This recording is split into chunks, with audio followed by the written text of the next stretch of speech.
ওমানে বেকারত্বে দিন কাটাচ্ছেন প্রবাসীরা। বিস্তারিততে যাওয়ার পূর্বে আপনারা যারা এই চ্যানেলে নতুন, চ্যানেলটি সাবস্ক্রাইব করে কমেন্টের মাধ্যমে আপনার মতামত শেয়ার করুন।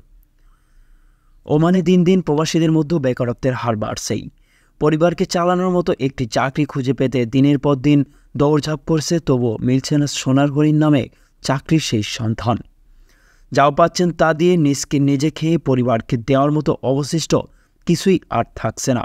অথচ চলতি বছরে ওমানের সরকারি বেসরকারি প্রতিষ্ঠানেও আরও 35,000 মানুষকে চাকরি দেওয়ার পরিকল্পনা নিয়েছে শ্রম মন্ত্রণালয়।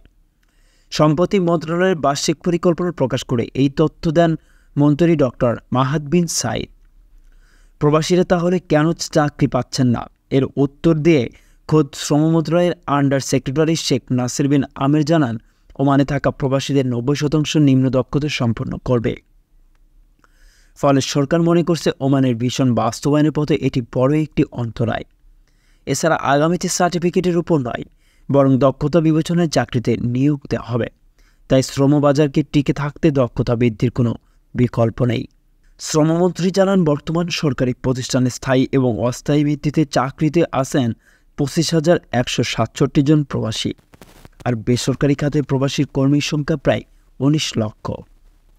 তবে সরকার কর্মক্ষেত্রে ওমানিদের অগ্রাধিকার বা ওমানাইজেশনের দিকে ঝুঁকেছে। ফলে অদূর ভবিষ্যতে ওমানে অদক্ষ প্রবাসীদের টিকে থাকা আরও মুশকিল হয়ে পড়বে।